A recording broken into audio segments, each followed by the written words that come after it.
Welcome back to The Explainer. Today, we're diving into a concept that honestly kind of shatters everything we've been taught about professional success. We're unpacking Josh Kaufman's absolute game changer of a book, The Personal MBA, a world-class business education in a single volume. For generations, we've all been sold this very specific, very rigid narrative, right? That the only guaranteed path to the executive suite or to make it big as an entrepreneur is by walking through the hallowed halls of some prestigious university. Well, if you've ever felt held back by business angst, imposter syndrome, or just the sheer intimidation of not having a fancy degree on your wall, you are in exactly the right place. Okay, let's dive into this. You wasted $150,000 on an education you could have got for $1.50 in late charges at the public library. Man, that iconic Matt Damon quote from Good Will Hunting just hits the nail on the head, doesn't it? It perfectly captures this nagging fear so many of us harbor. For decades, the traditional MBA has been paraded around as the ultimate golden ticket. But the on-the-ground reality? Business school is just insanely expensive. For most folks, chasing that prestigious piece of paper means taking out an enormous loan against their own future earnings. You're basically mortgaging your life just for the privilege of sitting in a classroom. 12 years. That is a wild number. According to the data we're looking at in the source material, if you take on that mountain of MBA debt, it takes 12 years of solid, relentless effort just to break even financially. Literally over a decade to get back to zero. And hey, that's assuming everything goes perfectly according to plan and you don't graduate straight into a terrible job market. We're talking about a massive financial trap here. Just think about the opportunity cost for a second.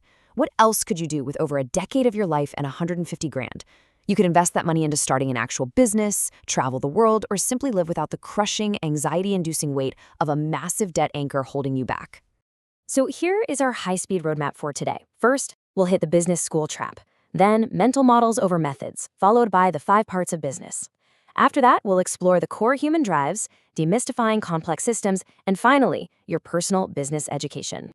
All right, jumping right into section 1, the business school trap and the myth of the MBA. And this brilliantly illustrates our point right here. We really need to clear the air about what traditional business schools actually do versus what they promise to do.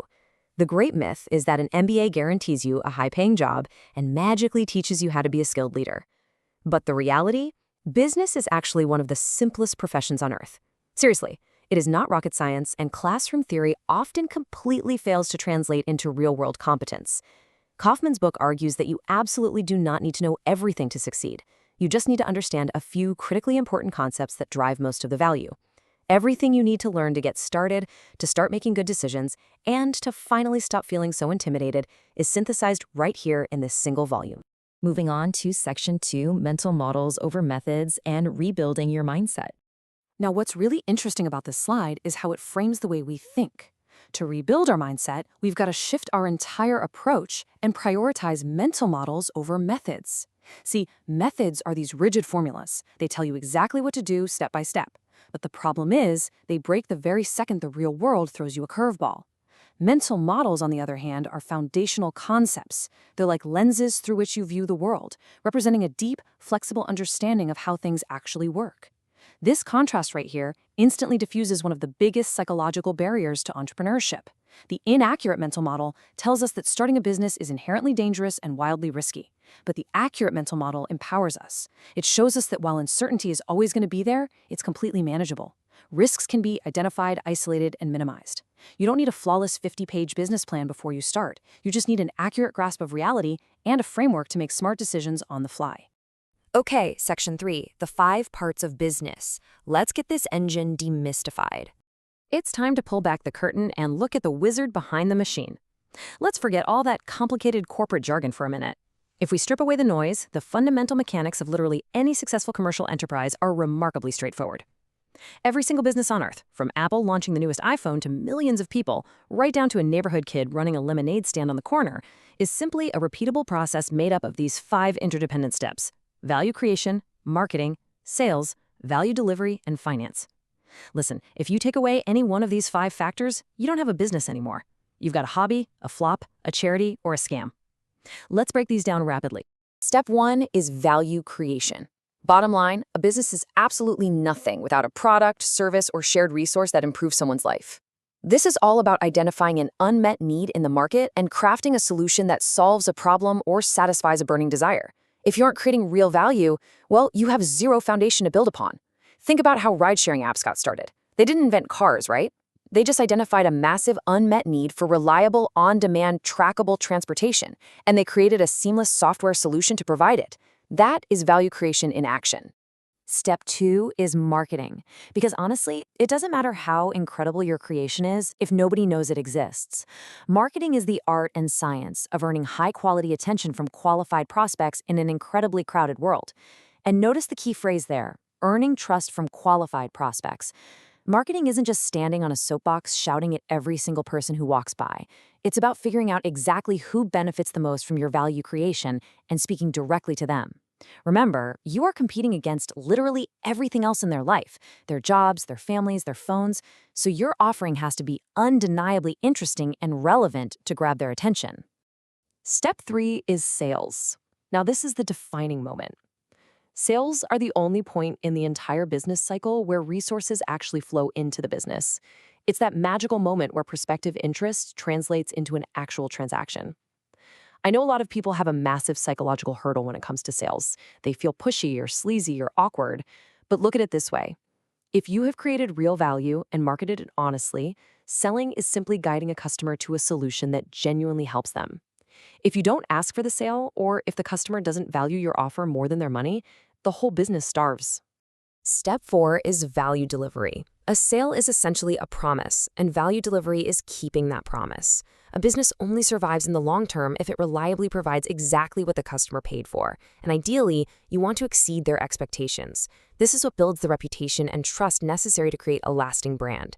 And here's a surprising fact to keep in your back pocket. It is exponentially cheaper to retain an existing customer through excellent value delivery than it is to acquire a brand new one through marketing and sales.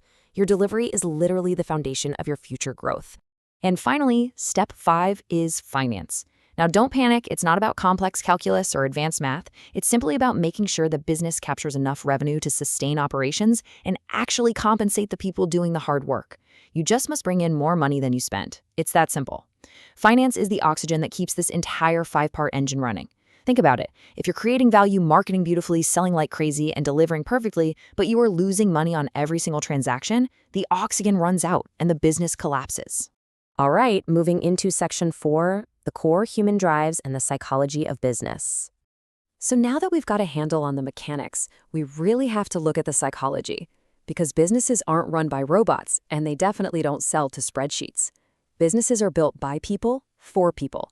If you want to master business, you absolutely have to master an understanding of human nature. So what do people actually want? It's the million-dollar question, isn't it? When a customer hands over their hard-earned cash, what are they truly trying to achieve? They aren't just buying a product's physical features, they're buying an end result, a distinct experience, or a very specific emotion. So the crucial point is that every successful product or service connects deeply to one or more of these 5 basic human drives. Let's do some rapid-fire examples here. First, the drive to acquire. We want objects and status. This is exactly why people buy luxury cars or expensive designer clothes.